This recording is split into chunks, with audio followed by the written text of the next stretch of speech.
So welcome to Wine and Wisdom for this week for Parshat Tazria-Metzora, for the Parsha of Tazria and Metzora. This week we have a double portion. We have a double Parsha of the week. And the reason for that is because this year is not a leap year, meaning we only had 1 month of Adar. We did not have two.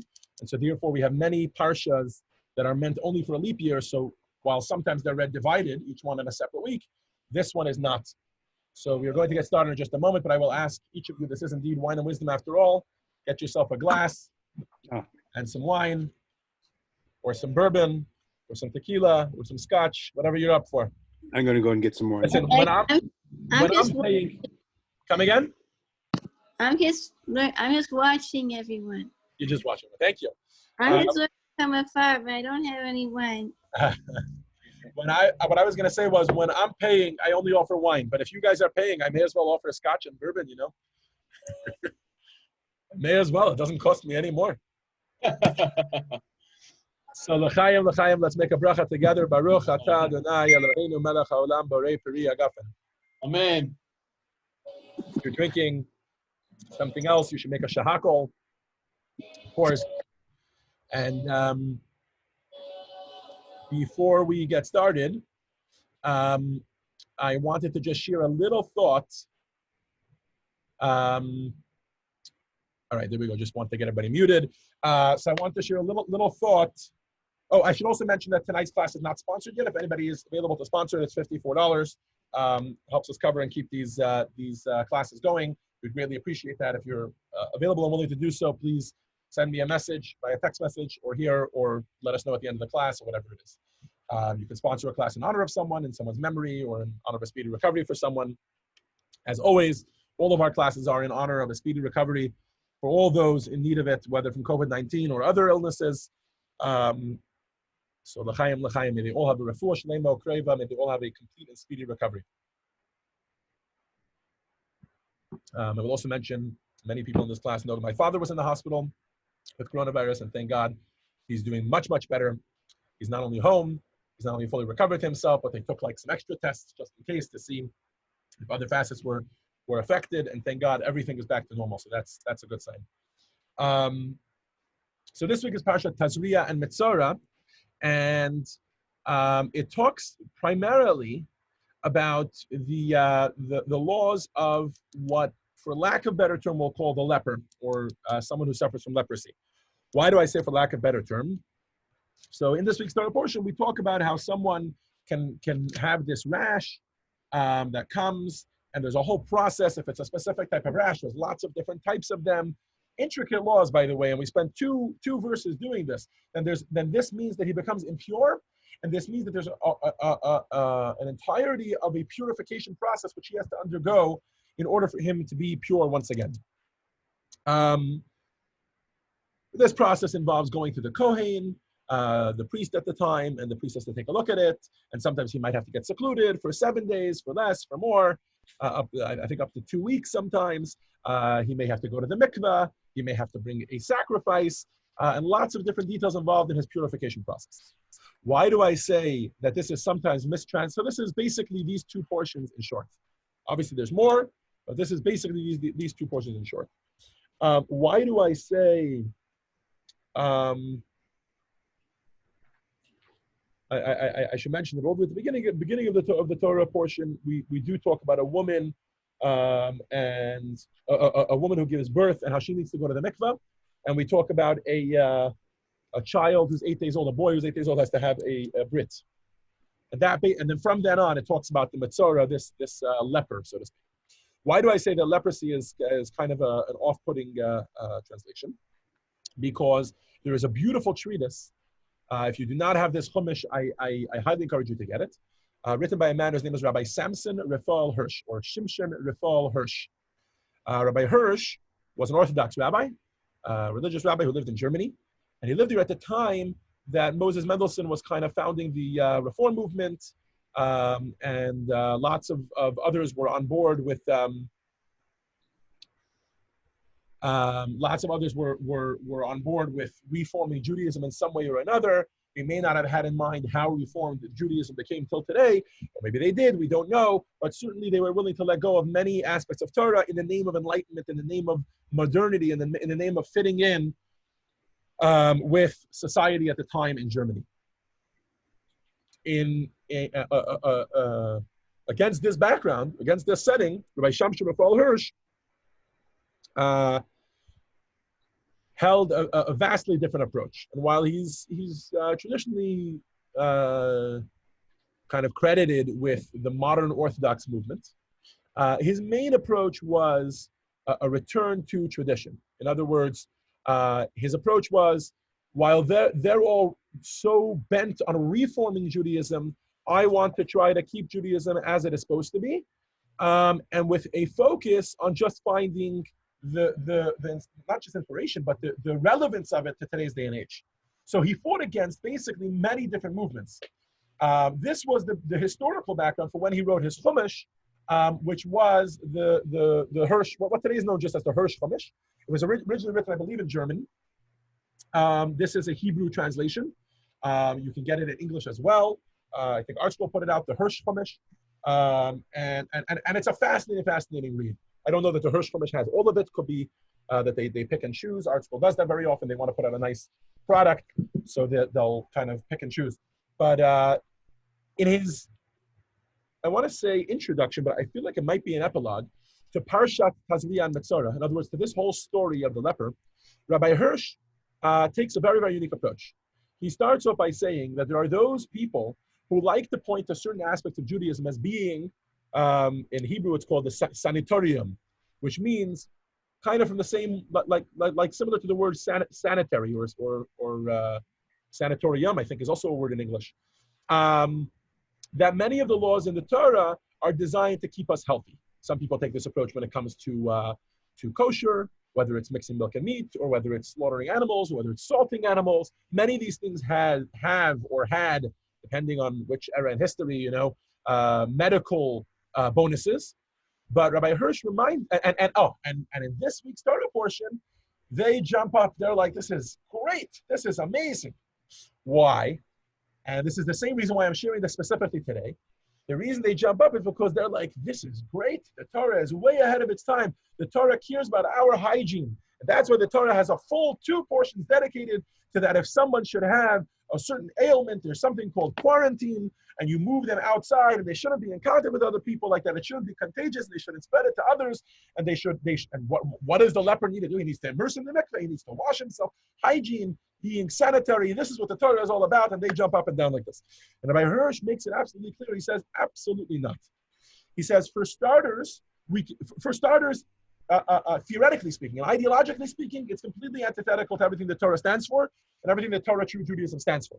But beyond that, he says, it makes absolutely no logical sense to say that these 2 Torah portions are trying to teach us some kind of medical approach.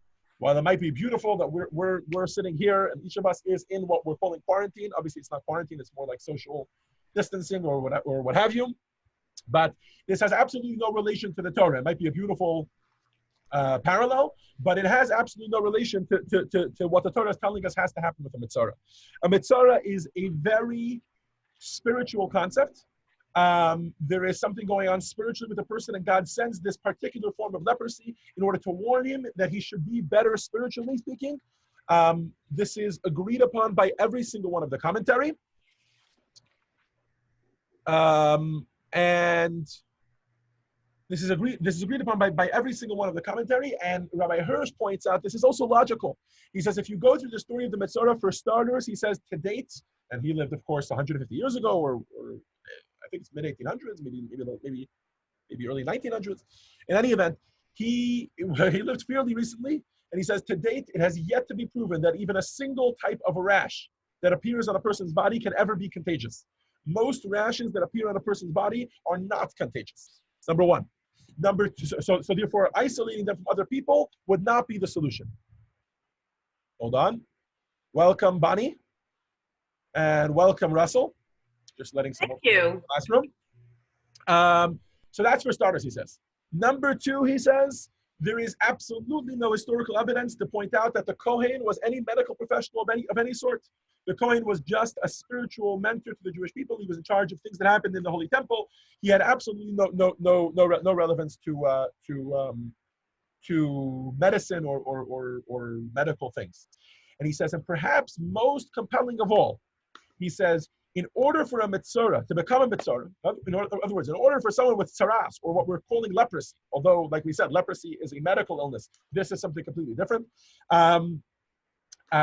In order for someone to become a Metzora, one of the things that they need to do is they actually need to be becoming healed. They need to be on their way. It needs to be starting to heal already. There's a very unique process as to what has to happen. There are lots of other things that he shows, the fact that everything has to be taken out of the house, the fact that everything is impure, and lots of different things like that. So if Metzora is not a medical condition, the Torah is not talking about quarantine or being contagious or anything like that, so then what is Tzaras all about? For this is going to be the main, I don't know the main, but this will be one of the focuses of today's class. We will begin by laying out the exact laws of a Metzora from this week's Torah portion. We'll see how a person becomes a Metzora, and then how they get rid of it, how they become impure, and how they become pure through this thing called tsaras or leprosy. We will see that there is extreme significance placed in everything that goes on along the way, in the sacrifice, in the purity process, etc., that make the person much more in tune with themselves spiritually and are supposed to send certain messages to the person spiritually speaking. And then we will examine one element of the tsaras process, particularly by the sacrifices, and we will something that we'll find puzzling, and we will learn a very powerful lesson for each of us in our own lives, completely unrelated to tsaras, whether you may or may not have it, completely unrelated to coronavirus, just a powerful lesson as to how about the way we go about our lives, particularly with serving God. So, without further ado, we'll start off in our textbook, of course, by quoting. We're a little zoomed in here. Now we're a little zoomed out. Of course, by quoting the verses in the Torah which actually deal with the Metzora. Shimon, you want to get us started? Text 1. We need you to unmute yourself. Can I skip? Thanks. Oh, sure. Absolutely. No problem. Mitch, you want to read for us? Or Chaya? We need you to unmute your microphone. Oh, I don't know if they're there. All right. Kalman, you're up. Yeah, we are here, but we don't want to read. No. You're there, but you don't want to read. Okay. So Kalman, go ahead. Text 1. The English, right? Yes, please. This shall be the law of the person afflicted with tsaras on the day of his cleansing. He shall be brought to the priest. The priest shall go outside the camp, and the priest shall look, and behold, the lesion of the tsaras has healed in the afflicted person. Then the priest shall order, and a person to be cleansed shall take 2 live, clean birds, a cedar stick, a strip of crimson wool, and hyssop. The priest shall order, and one shall slaughter the one bird into an earthenware vessel over spring water.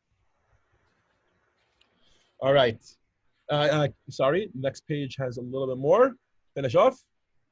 A strip of crimson wool and hyssop. What is the remedy so that he may be healed of his tsaras? He must humble himself from his haughtiness. No. Hold on. Are you reading? No. Keep reading. Okay. Sorry. As for the live bird. Didn't really make any sense, yeah. And as for the live bird, he shall take it, and then the cedar stick and the strip of crimson wool and the hyssop, and along with the live bird, and he shall dip them into the blood of the slaughtered bird over the spring water. He shall then sprinkle 7 times upon the person being cleansed from tsaras, and he shall cleanse him. He shall then send away the live bird into the open field. It should be mentioned, by the way. I feel like this is a disclaimer that might be needed here. This is very different than most sacrifices. Most sacrifices, like a typical sin offering or a Thanksgiving offering or whatever, is an animal. They sprinkle the blood. They sacrifice. They sprinkle the blood. You're done. Here, there's this whole other business, and it doesn't seem to be so much about sprinkling the water. I mean, certainly sprinkling the water is a big element here, but there's also like you need to use specific things when you do it. What is going on over here? So we, as always, we turn to Rashi. We want to know what is the significance here. What is going on over here? Rashi tells that there are specific things that we're warning the Metzora about. There are certain messages we're trying to send him, and These things are meant to, these particular instruments that we're using to purify him are meant to send a particular message to him. And almost all of them are on the theme of pride. He has too much pride. He is too haughty of a human being. And these things are meant to tone him down and make him more humble.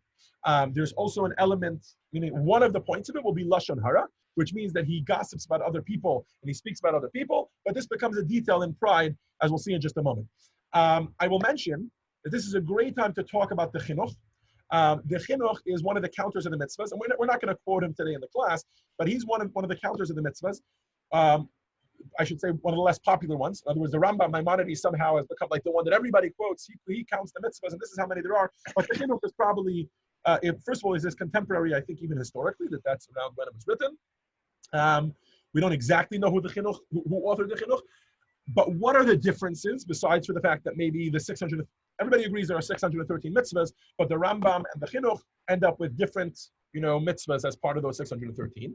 So besides the fact they argue about certain mitzvahs, in other words, and again, they're not arguing about actual mitzvahs, they're just arguing about, how many mitzvahs, when you do this, how many mitzvahs are you fulfilling, and when you do that, how many mitzvahs you're fulfilling, etc. How they get to the number 613. In any event, another very noticeable difference is that the Chinuch, or this other commentary who argues with the Rambam, with Maimonides, he has this theory, which, first of all, he likes to give meaning to mitzvahs. He's of the belief that even though we'll never fully understand the Creator, he says we should try our best to have some sort of meaning, to have some sort of understanding as to what's behind each mitzvah. Even though that's not why we do the mitzvah because God commanded it, etc., right, for another time, but we should at least try to have some sort of flavor to the mitzvah.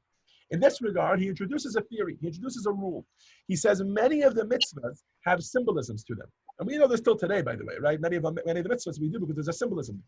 And he says, we know that there's a psychological rule with regards to human beings that acharei ha'pe'ulot and nimshachim ha'levavot, that our emotions are drawn after our actions. This is contrary to what you might think. You might think that our actions go after our emotions, right? I'm angry at someone, therefore I do something at them which angers them. I love someone, therefore I do something to them which expresses my love. Sometimes it works the opposite. If we do something that expresses love towards someone, it can actually enhance that feeling of love towards them, and the same with every emotion. I should mention that this has recently become a topic of a lot of interest among psychologists and behavioral scientists. Recently, I saw a talk where someone mentioned that if you, I think I mentioned this in the Wine and Wisdom class, you'll pardon me if I'm repeating it, that if you're in a bad mood, if you're angry at someone, or if you're sad, if you're depressed, one of the solutions is take a pencil, stick it between your teeth. Like that. Why? Why? Not because pencils have any specific chemicals, they're probably only bad chemicals for you, but because when you stick a pencil between your teeth, you are forced to smile. You're forcing your mouth into that position of a smile. And if you do it for 60 seconds, as you smile more and more, you will become happier. It will affect you. So, predating this by about 800 years, the Chinuch mentions that many of the mitzvahs that we do are meant to put us in a certain position, in a certain, to draw our emotions towards God. It's a certain symbolism to kind of bring about something with us. So along these lines, Rashi shares with us that, what are these things? These birds, the cedar sticks, the crimson wool, the hyssop, all of these things are designed to inspire the person and send a certain message to the person that he should become a better person. Particularly, like we said, with regards to haughtiness and gossip. All right. Alan, you want to read a little bit for us? Text. Yeah, it says we're a strip of crimson wool and hyssop. Text 2A, the Twitter problem. Oh, 2A, okay. Clean birds. Why are birds required for this cleaning rite? Because lesions of tsaras result from lashon hara, which is an act of chattering. So for this cleansing, this person is required to bring birds, which twitter constantly with chirping sounds. So, okay. Yeah, go ahead. Finish off. A cedar stick. A cedar stick, because lesions of tsaras come because of haughtiness, symbolized by the trait of symbolized by the tall cedar. The tall cedar. Finish off for us on text 2B. Okay. A strip of crimson wool and hyssop. You know what? Hold on. Let's talk about this first. So says Rashi, there are 4 things that are puzzling us here, right? Number one is birds. Why is a sacrifice being brought of birds, right? Often sacrifices are brought of animals. Says Rashi, birds have this concept that they're always they're just, they talk and they talk and they talk and they talk. They chirp and chirp and chirp and chirp, right? And there's a reason why sometimes we use that, even in English, we use that word, chirping, with regards to a person who just talks incessantly about nothing necessarily. Hold on, I think this is someone who's trying to get into the class. Hi, Phil. Phil? Must have missed him. Hello? Okay. In any event, so because he was chirping, this concept of lashon hara, or evil gossip, you know, when a person just talks and talks and talks, that's what happens, right? I wrote down a quote I want to share for this class from Eleanor Roosevelt. She has this great line that she says, great minds discuss ideas. Average minds discuss events. Small minds discuss people. If we discuss people, first of all, it's a symptom of our small minds. It's a symptom of our superficiality. But beyond that, when we discuss people and we're constantly talking about other people, this one has this and that one has that, and you know what I heard about this one, you know what I heard about that one. Although it might start off with perfectly innocent things and just talking about, you know, just life, and that's what this one has, and you know that this one was doing that and that one got this job. But eventually, if you just talk like that, like a bird, you will get ensnared in lashon hara, which is actually speaking negatively about other people and affecting them in a negative way in this manner. Okay, so this is the first message that we're sending to the Metzora, to this person who has saras. Number two, the cedar stick, right? What's going on with the cedar stick? So here we're sending him a message about haughtiness, right? Haughtiness means showing off or pride without any particular reason, just because you can. I'm better than you because that's just who I am. People can very often we find that even that the wisest people of all are the people who don't have to talk about themselves that much. They don't have to tell everybody how great they are. So similarly here, that's the message we're sending him, right? Just like the tall cedar wood that thinks he's so great, just because he's tall and stout. Or tall and I have a word in my head, but it's not coming out. Tall and strong. This message is don't be so high and mighty. All right, Alan, you want to finish off for us? So in text 2a, Rashi shares with us. So what is the solution to this? How do we get past this? How do we inspire ourselves? If I am the Metzora, or today's day and age, even if you don't have tzaras, if I find that I have these two issues, what are the remedies for these two things? They are also hinted by two things. In this instance, by the crimson wool and the hyssop. What does Rashi share with us, Alan? 2a. What is the remedy so that he may be healed of tzaras? He must humble himself from his haughtiness, like the worm which infested the berries from which the crimson dye was extracted to color the wool and the lowly hyssop. All right. Both of them show on lowliness. Humility will go you a long way. Will go a long way for you, right? So it turns out that's what the symbolism here is. There does remain one thing to explain. So we'll bring one more commentary just to give us a complete picture, and then we'll start to get a little bit more nitty-gritty. Why two birds? One bird, I get it. The lashon hara, the constant chirping, talking about other people. But why two birds? So for this, we turn to the Kli Yakar. Rashi has nothing to say on this matter, but we'll turn to the Kli Yakar, Rabbi Shlomo Ephraim, who has a commentary on the Torah, and particularly on this verse. He explains why two birds specifically. Yosef Ilan, you want to get us started? Text 3. Okay. The reason for two birds. There are two kinds of speech. One type of forbidden, while the other one is used for mitzvah. Forbidden speech includes lashon hara and the like, in which one behaves like a chirping bird. For this kind of speech, the Torah tells us that the chattering bird should be slaughtered. Now, the live bird represents the talk of the Torah and prayer.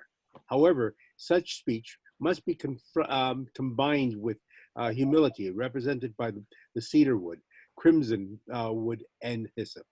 Earlier today, I was learning with someone, Tanya, most of my private tutoring has also moved into the cloud, onto Zoom and other such platforms. So earlier today, I was learning with someone, Tanya. We were actually learning this particular chapter, chapter 7, where the Alter Rebbe discusses what's the deal with neutral things. What's the deal with neutral things? We were trying to figure out some of the questions we discussed were, is humor a good thing or a bad thing? Is pleasurable eating a good thing or a bad thing? And the conclusion, at least that the Alter Rebbe in Tanya reaches, is that none of these things are bad things. They come from this neutral source of energy, which is called klipat noga, and it depends what you do with it. So humor, for instance, I was sharing with him that I will never be able to wrap my brain around this concept that Hollywood or the entertainment industry as a whole has introduced, this concept of roasting. This concept, humor, I get.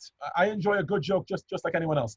But to convince yourself that because I say it and it's officially meant as a joke, therefore I'm allowed to lambast someone and call them every name in the book and point out every flaw that they have, and this is not considered embarrassing someone, the person is supposed to take this in good stride. I've never understood this, right? In my opinion, that's humor taken, and this is strictly my opinion, this is not the Alter Rebbe. That's humor taken to the extreme evil. That helps someone be humble, though. Yeah, but that's not. So the person receiving it is gaining maybe that he'll be humble if he takes it the right way. The person giving it has absolutely no excuse. I mean, but that's in a joke. It's like give and take. One person saying it is a joke, the other person's taking Why it. can't we make jokes about other things? Why do jokes need to be at someone's expense, particularly? This is what I don't understand. I mean, it's not meant in a mean way. That's why. If it's meant in a mean way, that's different. But I haven't seen that many of them. They make me very, very uncomfortable. But from the few that I've seen, although they look like they're not meant in a mean way, I can have no doubt that the person receiving it would probably struggle to take it. To be quite fair, They don't know the intent. Okay.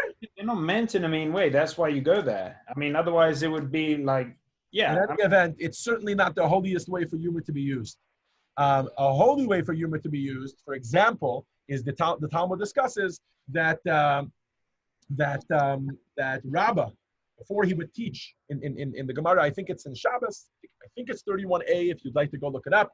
The Gemara discusses that Rabbah, before he would teach deep concepts and actually discuss, lots of deep philosophical stuff, which would be a very intense environment. Before he would do so, he would start off by telling a lighthearted word, something lighthearted, and the crowd, the rabbis that were listening, would laugh. They would be in a cheerful mood.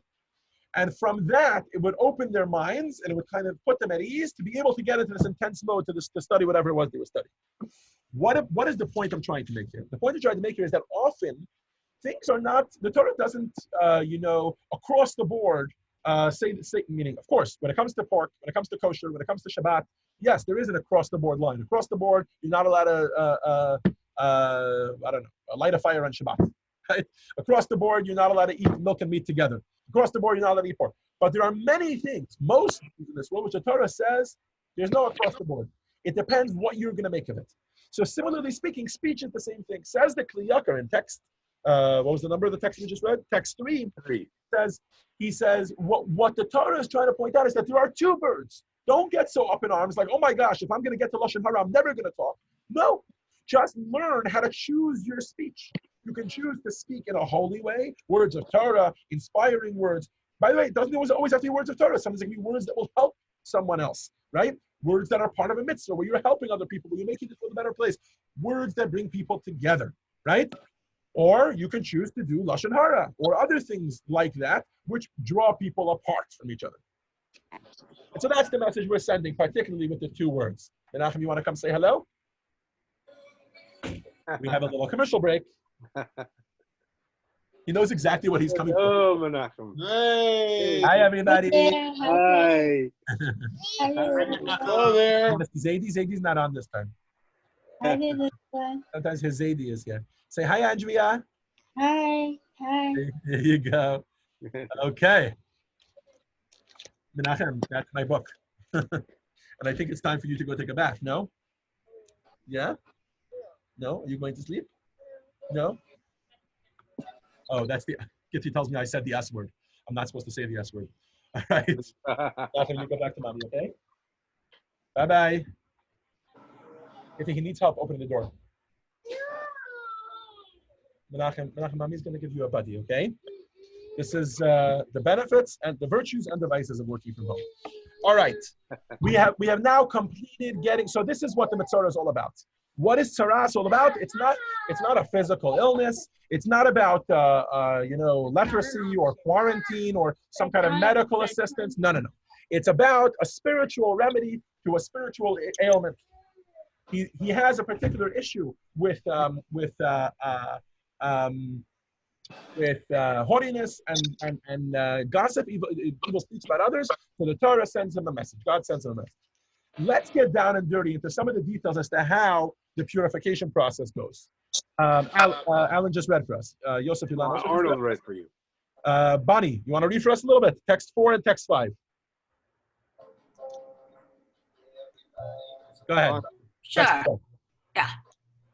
And on the 8th day, he shall take 2 unblemished male lambs, 1 unblemished ewe lamb in its first year, 3/10 of an ephah of fine, it's a measurement, an ancient measurement.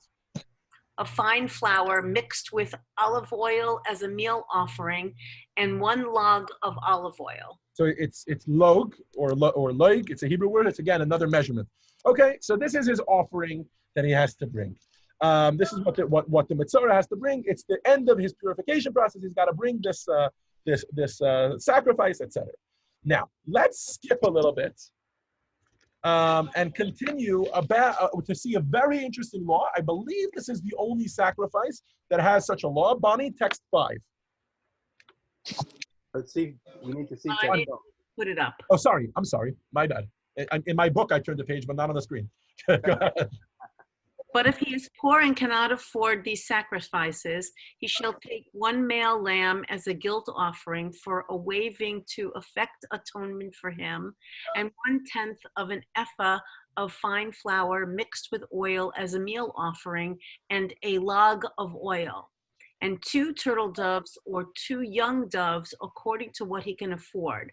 1 shall be a sin offering and 1 a burnt offering. And he shall bring them on the 8th day of his cleaning to the priest, to the entrance of the tent of meeting before God. All right. So for those of you that weren't following, let's go through this. All right. So ideally, you're supposed to bring, what did we say? Where is it? You take 1 male lamb, 2 turtle doves or 2 young doves. Sorry. I'm reading the wrong one. Back up. Ideally, you're supposed to take 2 unblemished male lambs, 1 unblemished ewe lamb, and then flour and oil. Okay. If you can't do that, then you bring 1 male lamb. All right. And then the flour and the oil. If you can't even do that, take 2 turtle doves or 2 young doves, whatever you could afford, and then you bring them on the 8th day of cleansing. All right. So it turns out. By the way, for those of you that are not keeping abreast of the sheep and turtle dove market, turtle doves are way cheaper than sheep. Okay, so it turns out that the Torah is allowing here, which is very interesting. The Torah never allows this in any other situation. You would think that if someone has a responsibility to bring a sacrifice, they just have to bring it. You can't afford it, you shouldn't have sinned. You shouldn't have done whatever it is that brought you to this situation. And if Hashem tells you to do it, you just have to do it. And in this instance, there is this sliding scale of depending how rich you are or how poor you are, that's what you bring. All right, this is where we start to get very, very interesting. Section 2, rich man, poor man. You see, we're about to go into the more contemporary halacha with regards to what was actually done in the Holy Temple. And the Talmud discusses this at length, and Maimonides summarizes it, but I want to start out with a question for discussion. All right? Let's discuss this, guys. Without looking at text 6, let's presume you are a nice guy. All right? I know not everybody. All right, fine. Assume you're a nice guy. You volunteered to help a recovering Metzora by bringing the Metzora offering on his behalf. Okay? Fellow cannot afford it or cannot make it to Jerusalem or cannot be bothered to bring the whole thing. You say, you know what? I'll do it for you. All right. If he's rich and you're poor, do you bring a rich man's offering because that's what you've committed to, or a poor man's offering because you're poor? In other words, let's assume the Metzora is a rich man. You're bringing the offering on his behalf. You're going to pay for it. You're going to bring it to Jerusalem. You're going to do the whole thing for him. Let's get some raise of hands, guys. What do you think? Should you be bringing Let's not do raise of hands. Let's hear from some people. Unmute yourselves. Question. Go ahead. Why can't the Metzora pay for it and then the guy just brings it? Well, in this case, he's paying on his behalf. He's doing it on his behalf. But what I'm trying to say is he could actually take it on his behalf, but not actually pay for it. Right. No. Let's say he's even paying. Okay. All right. Okay. So we'll go with that. If you're a poor man, and you're bringing it on behalf of the rich man, should it be a rich man's offering or a poor man's offering? What do you think? Anybody? I think it should be according to what the Metzora's affordability is. So it should be according to what the Metzora's affordability is. Well, it would, if the poor man is bringing it, it would have to be based on the poor man's ability. If he's not getting any help from the Metzora. Okay, pause. It seems we have a consensus here. Let's not get into exactly what the case is, but basically the consensus is whoever's paying, that's what it should be. Yeah. Colin, you agree with that, or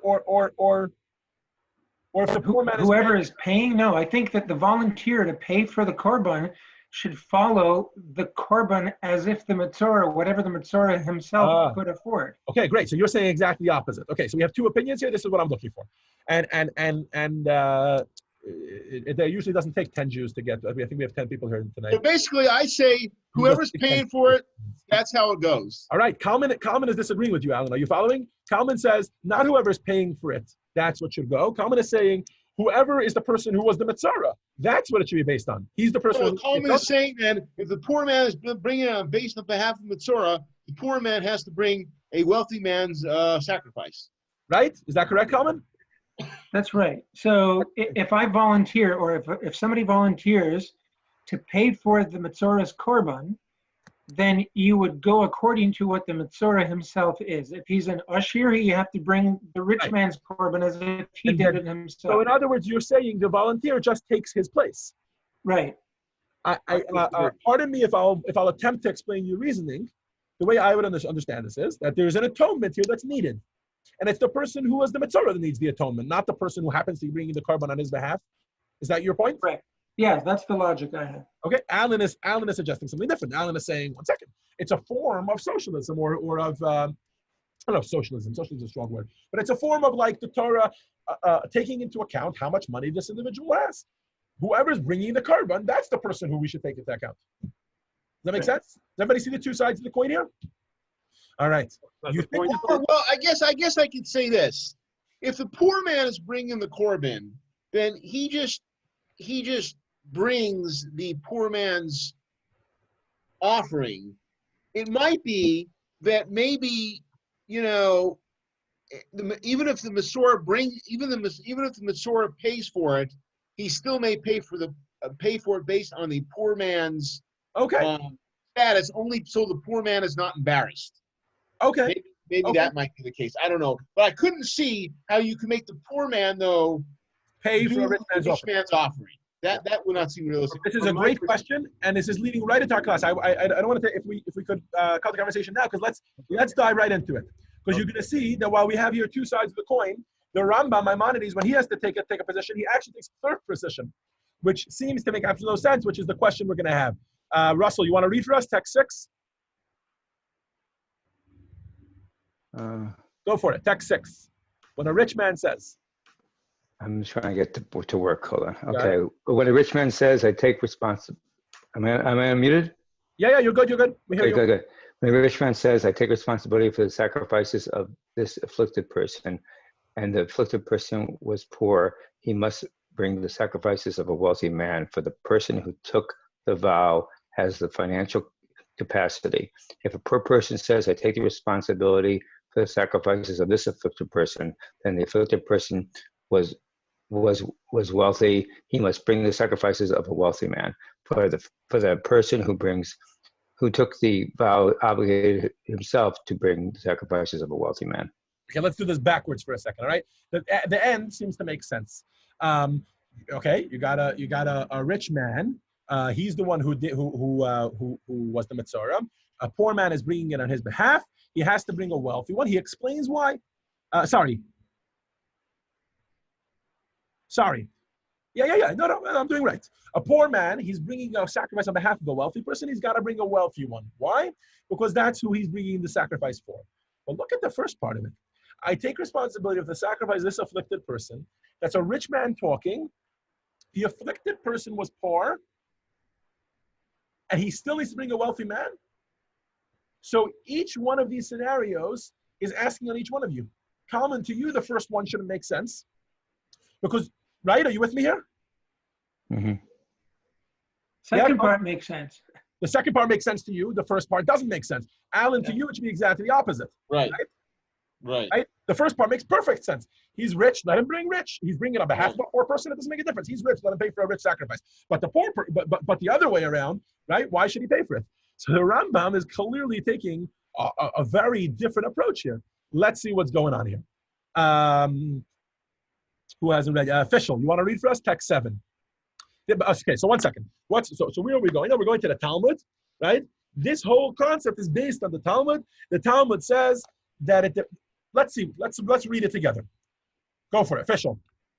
Don't forget to unmute yourself. I don't know if he's there. Brett, you with us? Okay, so back up to the top. Kalman, go ahead. Text 7. This is the Gemara Talmud upon which this point is based. It seems like it's my side of the coin, but Mishnah State. Yeah, when one says, "I take upon myself the offering of this Metzora," if the Metzora is destitute, one who takes the vow brings the offering of a destitute person. The Talmud asks, does this apply even when the one who vowed is wealthy? Doesn't the verse state that the less expensive offering is brought only if he is poor, whereas in this case, he, the one bringing the offering, is not poor? The verse thus teaches that the leniency of the less expensive offering does not apply when the Metzora is destitute, and the one who vowed on his behalf is wealthy. Okay, so that's the explanation for why a wealthy person would need to bring. Right? Hold on. Let me just look back at the text here. This is the explanation why a wealthy person would need to bring a wealthy korban, even though he's bringing it on behalf of a poor person. No. Right? Other way around. He says the verse thus teaches that the leniency of the less expensive offering does not apply when the Metzora is destitute and the one who vowed on his behalf is wealthy.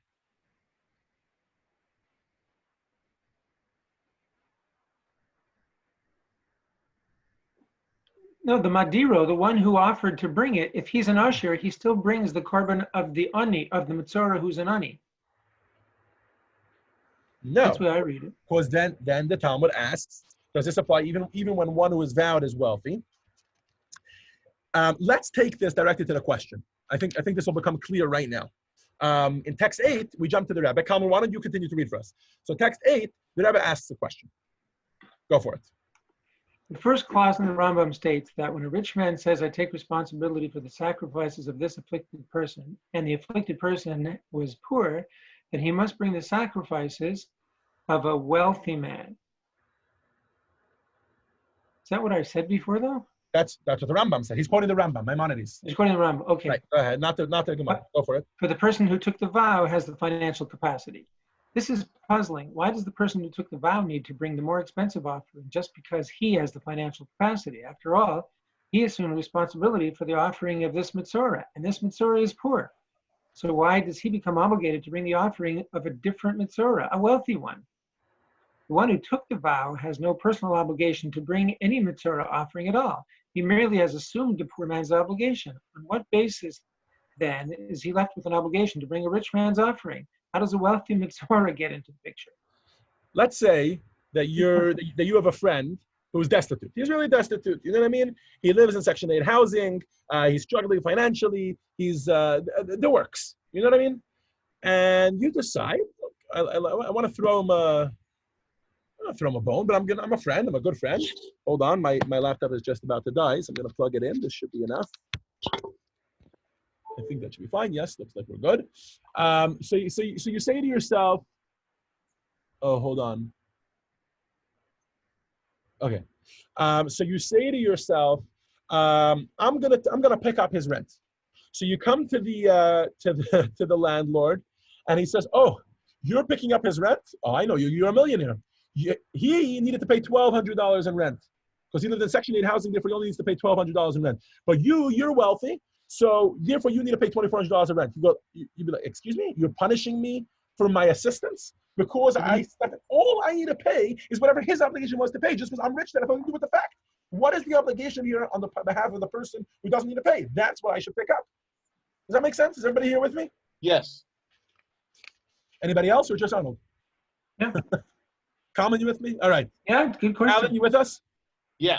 Why should I pick up the tab for someone for something that even the original person who I'm attempting to assist never had an obligation to do?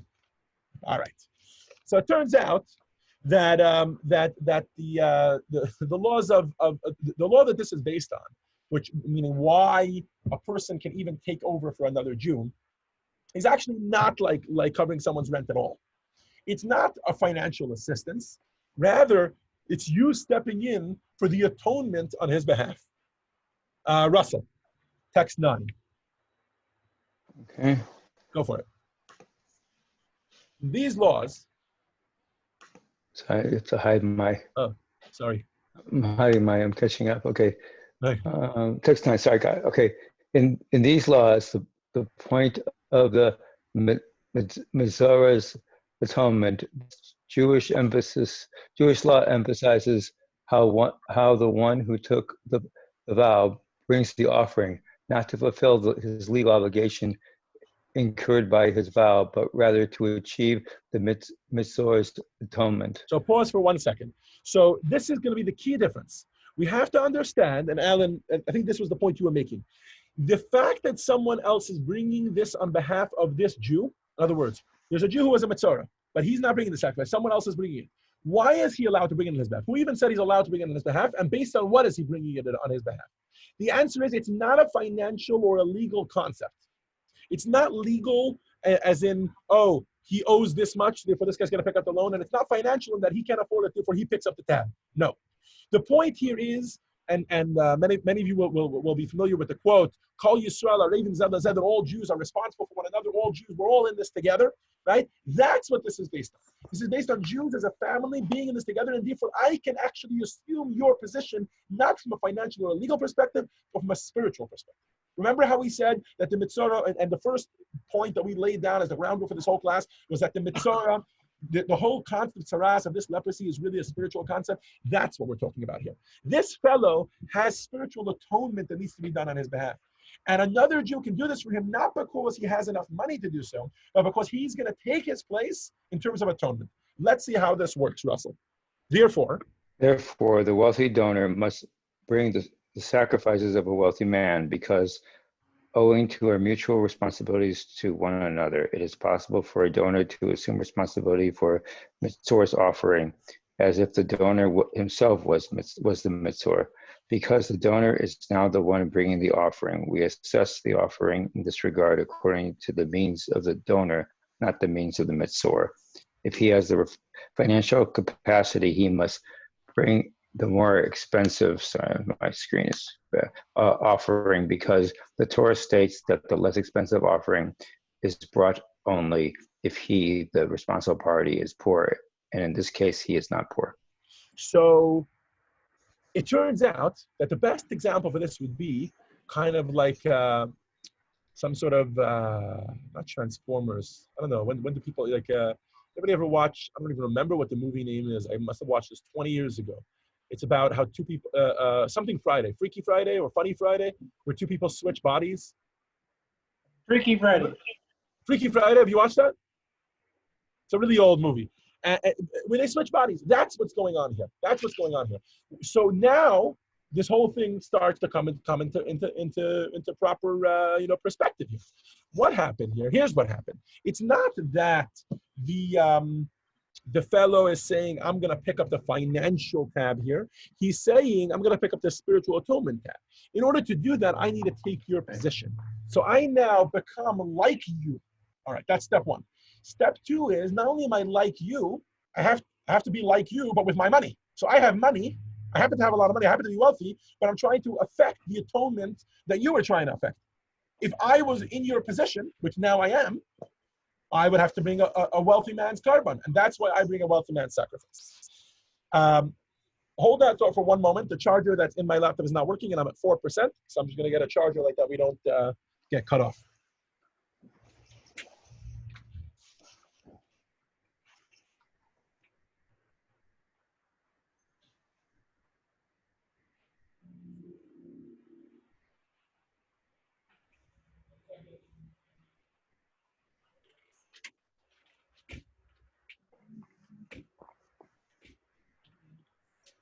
Apologize for the inconvenience. We will be right back. There we go. That's better. Okay. I was starting to get notifications that it's gonna turn off on me, and I was like, that would not be fun in the middle of a class. Okay, so this whole thing starts to shift into perspective, and now we have a problem the other way. The one that we used to understand now doesn't make sense anymore. What's about the other way? If a poor man was the one who was the Metzora, and it's a rich man taking his position, taking his place, he should bring a rich man's offering? Shouldn't he bring the poor man's offering because he's like him now? Mm-hmm.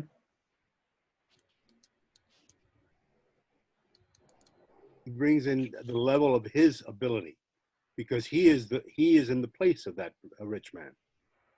But he's a poor man, nevertheless. Yeah. Well, if you go by the theory of the last one, okay, the last guy was bringing it. Well, I guess the deal here is that since the rich man needs the atonement, that I guess he just can't get a full atonement with a lesser sacrifice. I guess that's what's at issue here. He that rich man needs that level of sacrifice in order to get the atonement. It might be if he's doing it himself, but he's not doing it himself. This conversation. It's a poor man that's doing it for him. Yeah, I know, but I know, I agree. I initially thought that I'm trying to justify the Rambam's conclusion, or the conclusion that was there, which was that the conclusion was that the poor man brings the wealthy man. The poor man brings a wealthy man's sacrifice. Right. And so I'm trying to justify it. I thought in my mind that wouldn't be the case, but I guess the case is that wealthy man can't be made whole without a sacrifice that's commensurate to his wealth. You know, I guess that's the final upshot. Okay, so here's my question. Right. Here's my question. We said it's like switching bodies. Freaky Friday was a good example.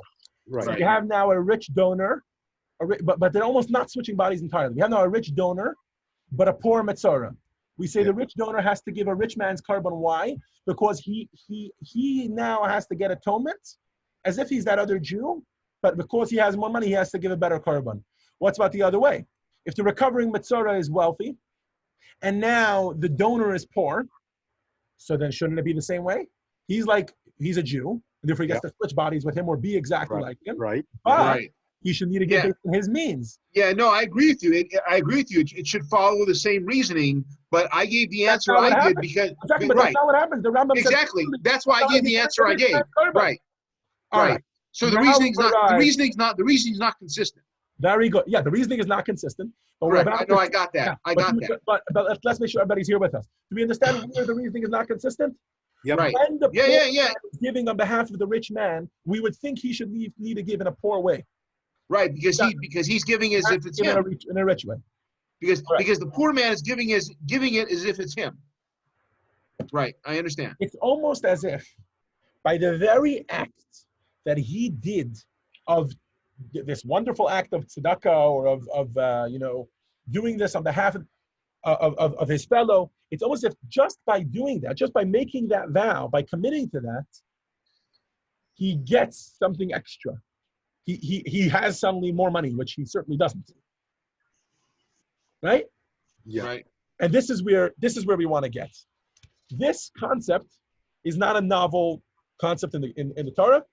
we're going to see that in a few instances, the Torah treats someone who doesn't have as if they have, and the Torah says sometimes saying something, making a vow, gives you something which you didn't have before. Right? Because that's where we are now. We're saying just because. So you're basically saying because the poor man is making this vow, that gives him more power. That somehow he'll come up with enough money to do the. Exactly. That's exactly where we're headed. But first, let's see the concept at its raw form. Bonnie, you want to read for us? Text 10. Wow.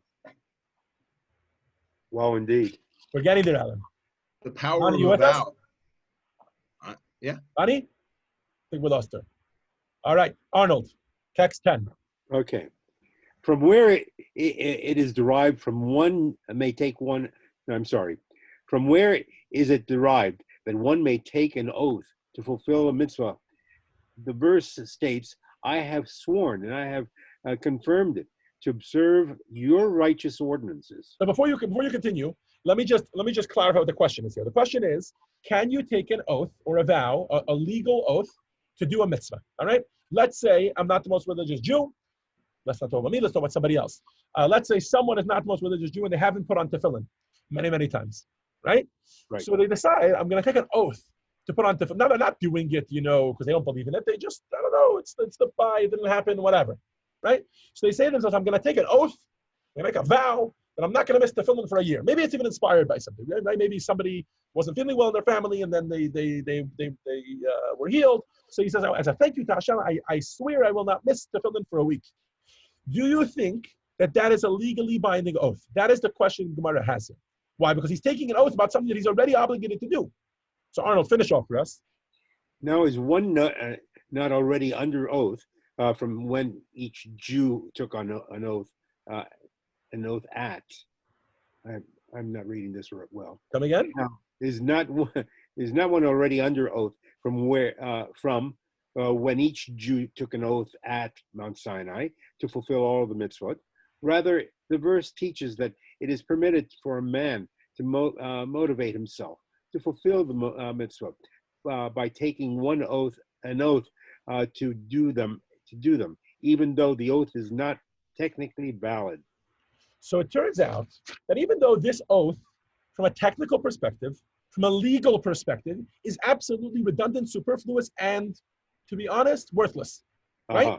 You are sworn already. That's the term used in the Gemara for the Hebrew readers here. You are mushba ba'imid. You are already sworn and standing. In other words, you were sworn, and you will forever be sworn at Mount Sinai to put on tefillin every single day. You cannot get away from that. The fact that you didn't put it on didn't make that oath went away. So making another oath is just a redundancy to the oath. Not just that, by the way, but you think as a little human being, you're going to come and you're going to make an oath to put on tefillin? Hashem was the one who gave you that obligation to put on tefillin. That's much more powerful than any oath you could ever take. But it turns out that yes, if he will go against that oath, it was a valid oath, and he would have to do whatever he does, sacrifices and repenting for going against an oath that he made. Why? The Gemara says because the Torah, because Hashem allows us to take an oath just to give us more power. There's something about vowing, swearing to do something that gives us more power to do it.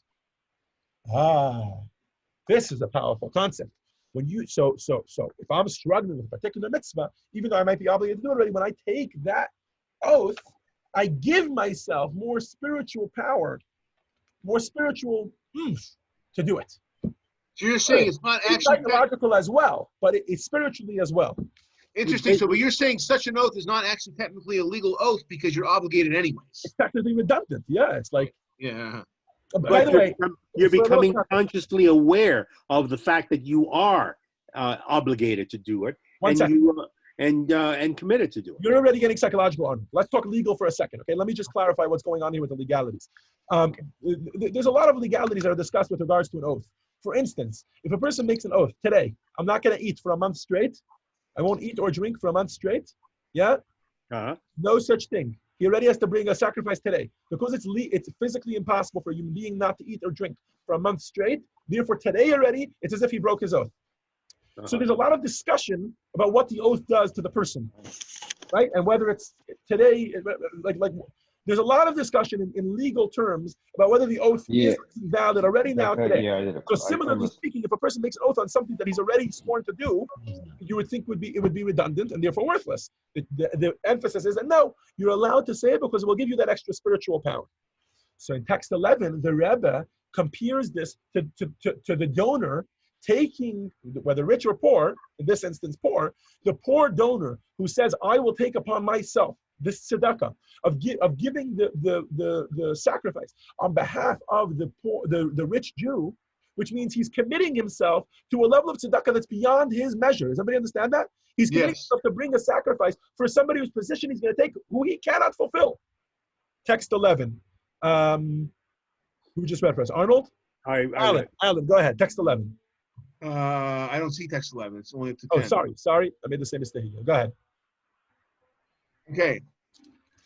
There's a profound idea at play here.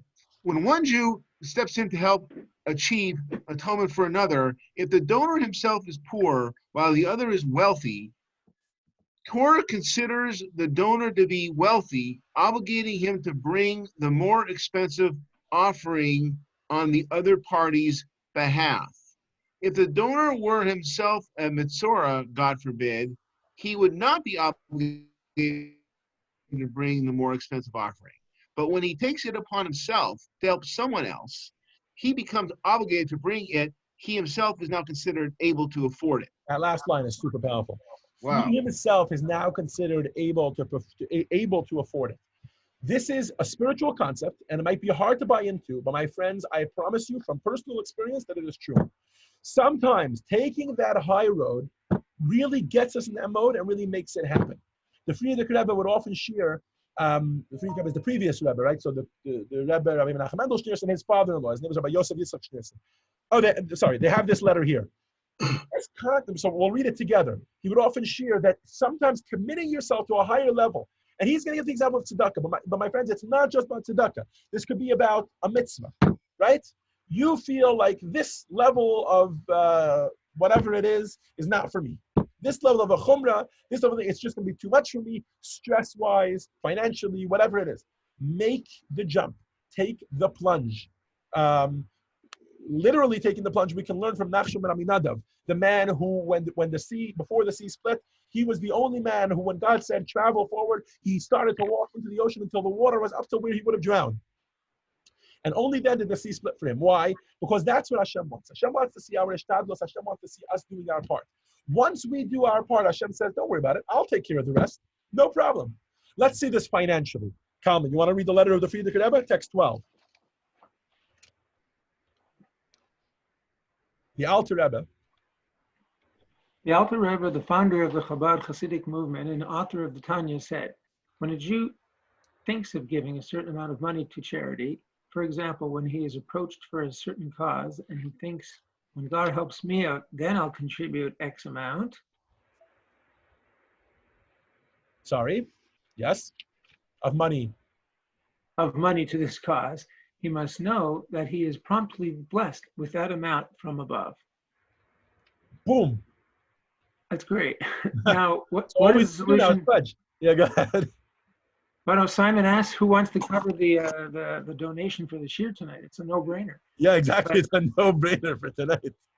Yeah. Now, what is the solution to be able to contribute, not just the amount that he can currently afford, but the amount that he truly wishes to give? The solution is to give right away. This creates a new pool of resources to indeed be capable of giving the amount he wishes. The highest quality of charity to give is when it isn't easy. You wish for us to be able to say you are the main contributor towards my activities. May God fulfill your desire, but a certain amount of self-sacrifice is necessary for that. So the Frierdiker Rebbe is obviously talking to someone here who said, I'd like to give more tzedakah. You know that line? I'd like to give more tzedakah, but Hashem doesn't give me enough. The Frierdiker Rebbe tells him back, he says, look, you got to make the first move. This is like a game of chess. You got to make the first move. Right. Go for it. You surely remember what we discussed 14 years ago when it was out of the question to speak of donating sums like we are discussing now. Likewise, God will help that. And a year from now, they'll be able to contribute sums that are currently out of the question. If I may take the liberty, I would like to take this conversation beyond the pale of finances. although it applies to finances too, as the Frierdiker Rebbe is saying clearly, and clearly by the Metzora, that's the instance.